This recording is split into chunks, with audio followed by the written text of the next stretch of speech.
ओम नमः शिवाय।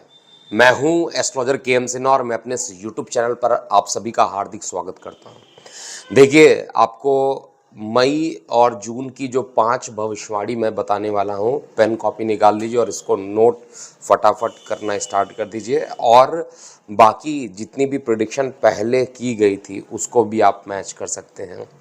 अभी जो लेटेस्ट प्रेडिक्शन सत्य हुई है उसमें आपने देखा होगा, बताया गया था ये जो त्रिपुरा में विधानसभा चुनाव होंगे उसमें भारतीय जनता पार्टी की जीत होगी। और ये लेटेस्ट भविष्यवाणी अभी आपने चेक किया होगा।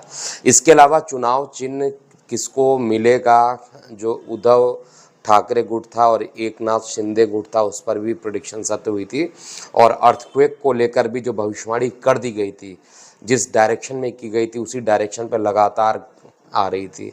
चाहे वो अफ़गानिस्तान वाला एरिया था, चाहे वो ईरान इराक के जस्ट बगल में टर्की था, उस पर प्रेडिक्शन किया गया था। अभी हम बात करने वाले हैं, इवन जो सीएम का जो प्रेडिक्शन किया गया था नागालैंड के लिए, वो भी एग्जैक्टली सत्य हुआ।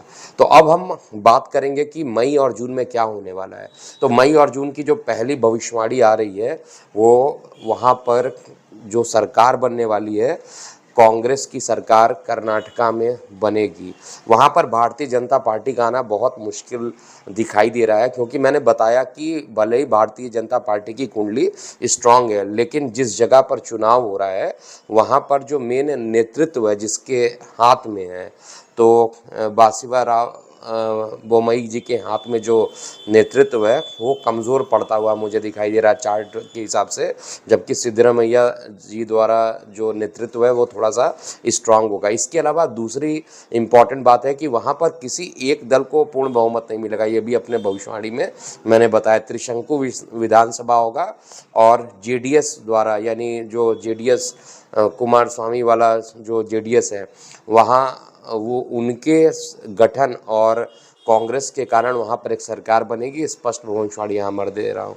दूसरी भविष्यवाणी शेयर मार्केट को मैं देने जा रहा हूँ। एक बड़ा फॉल अब मई और जून के आसपास कभी भी आ सकता है। इससे पहले जो मार्च अप्रैल की भविष्यवाणी दी गई थी कि 17,200 तक का लेवल आ जाना चाहिए, 17,200 तक का लेवल आ भी गया था, एग्जैक्टली उस लेवल पे आया था। उसके बाद प्रेडिक्शन दिया गया था कि यहाँ से ये बाउंस बैक करके 17,900 तक जाएगा, तो 17,800 के आसपास ये ट्रेडिंग कर रहा था। तो प्रेडिक्शन में 17,900 से 18,200 तक का लेवल मैंने दिया है। तो उस लेवल के आसपास ये फिर नीचे गिरना प्रारंभ करेगा और अपने लाइफ टाइम हाई से 3 से 4,000 पॉइंट तक का ये करेक्शन करेगा। लेकिन डिस्क्लेमर दे देता हूँ कि ये गणना मात्र है, कभी कभी कैलकुलेशन 1-2 मंथ के आगे पीछे भी कभी कभी हो जाता है।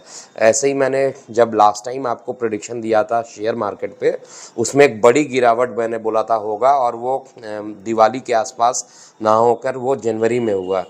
और उसमें जो टारगेट दिया गया था 10,000 का लेवल तोड़ने की बात की गई थी, और वो 7,800 तक आया था, जहां पर एकदम से बाउंस किया था, वो कोविड के कारण जो भी रीज़न आया हो, लेकिन एक बड़ी गिरावट देखने को मिली थी। तो डिस्क्लेमर है कि अगर आपको इसमें टारगेट बना के ट्रेडिंग करना है तो उसके हिसाब से प्लानिंग कर लीजिएगा। स्ट्रिक्ट डेट तो कोई बता भी नहीं सकता, स्ट्रिक्ट डेट बताना बहुत मुश्किल भी होता है।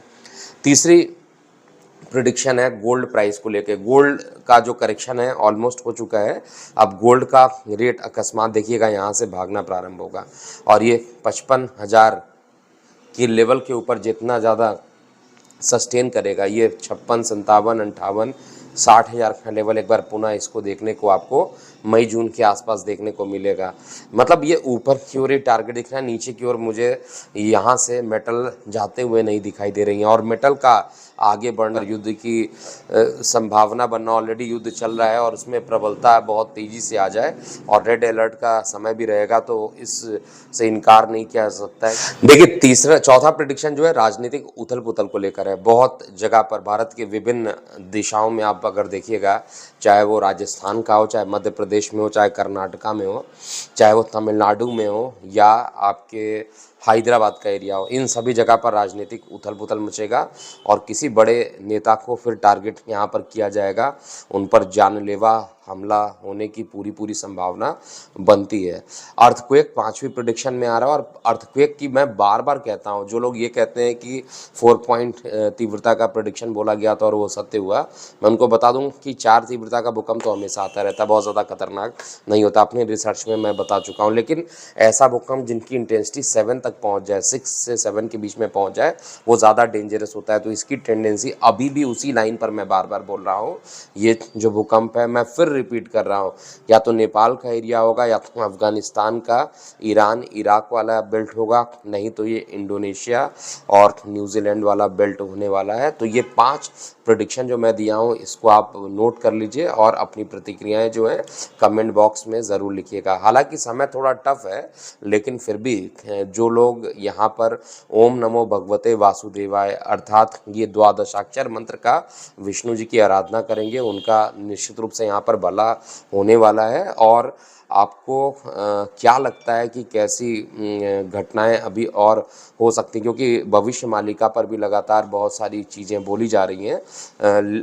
मेरा प्रश्न यही है आप लोगों से कि भविष्य मालिका मैं रिस्पेक्ट करता हूँ उस बुक की, और अच्युतानंद दास जी एक महान संत हुए हैं, उनका भी रिस्पेक्ट करता हूँ, लेकिन क्या जो उस बुक में लिख दिया गया है, कलयुग की अवधि 5000 कैसे हो सकती है, ये एक बहुत बड़ा चैलेंज है। और आने वाले समय में इसको सिद्ध भी होना होगा। अगर उन्होंने लिखा है 5000 साल तक कलयुग आया, हालांकि मैं अपने वीडियो में ज़रूर अपोज किया हूँ इस चीज़ को लेकर, क्योंकि मेरा अपना मत है, मैं अपने मत के हिसाब से और मेरा जो कैलकुलेशन है उसके हिसाब से मैं प्रेडिक्शन दे रहा हूँ।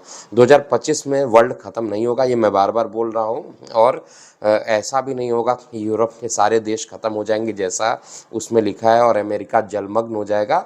लेकिन निश्चित रूप से अगर उस भविष्यवाणी में एक्यूरेसी इतनी ज़्यादा हो सकता है, टाइम फ्रेम थोड़ा अलग हो, लेकिन अगर भविष्यवाणी में सत्यता है तो वो भी 2025 तक आएगा। आप अपनी प्रतिक्रिया कमेंट बॉक्स में ज़रूर लिखिएगा। अभी के लिए इतना ही। मैं हूँ एस्ट्रोलॉजर के एम सिन्हा। ओम नमः शिवाय।